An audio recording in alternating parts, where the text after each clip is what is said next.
Halo semuanya, Assalamualaikum.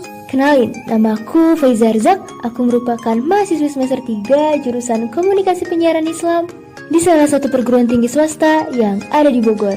Dan pada kesempatan kali ini, aku ingin membahas mengenai isu sosial yang ada di lingkungan masyarakat, yaitu berkaitan dengan penggunaan media sosial dengan bijak. Tapi sebelum kita masuk ke materi, aku ingin ngingetin nih ke kalian semua, yaitu untuk selalu menjaga protokol kesehatannya dimanapun berada, dengan cara selalu menggunakan masker dan rajin mencuci tangan. Kalau gitu langsung aja yuk kita masuk ke materi. Nah teman-teman, seperti yang kita ketahui bahwa sekarang ini kehidupan manusia di zaman internet bisa dibilang semakin mudah ya. Kenapa sih kok bisa dibilang semakin mudah? Karena kan kita tahu sendiri bahwa setiap harinya kita tuh nggak bisa lepas dari yang namanya media sosial. Bahkan anak kecil aja sekarang banyak kita temui kalau mereka itu sudah terbiasa bermain dengan media sosialnya.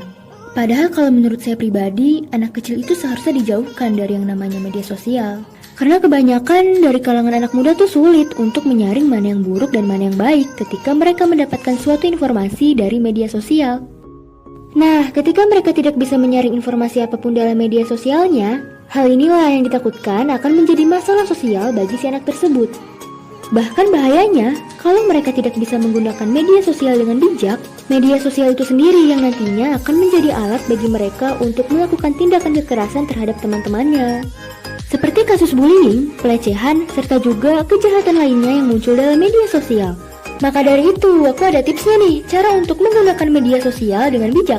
Tips ini nggak cuma bagi anak remaja loh, tapi juga bisa menjadi pembelajaran bagi kita yang umurnya sudah di atas 17 tahun. Nah, yang pertama adalah menjaga etika ketika bermain media sosial. Karena citra diri kita itu sendiri akan terlihat dari bagaimana kita menggunakan media sosial tersebut.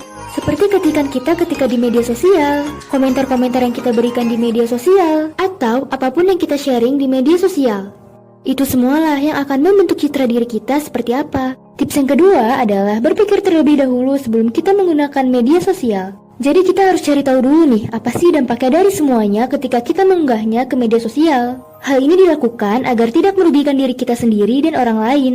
Dan yang terakhir adalah menjaga privasi. Jadi kita tuh jangan asal untuk membagikan data diri kita di media sosial. Kita harus hati-hati dalam menggunakannya, karena kejahatan bisa terjadi dimanapun. Cukup segitu yang bisa aku sampaikan. Semoga bisa bermanfaat buat kita semua ke depannya. Amin. Aku Faiza Arzak, pamit undur diri. Dadah, wassalamualaikum.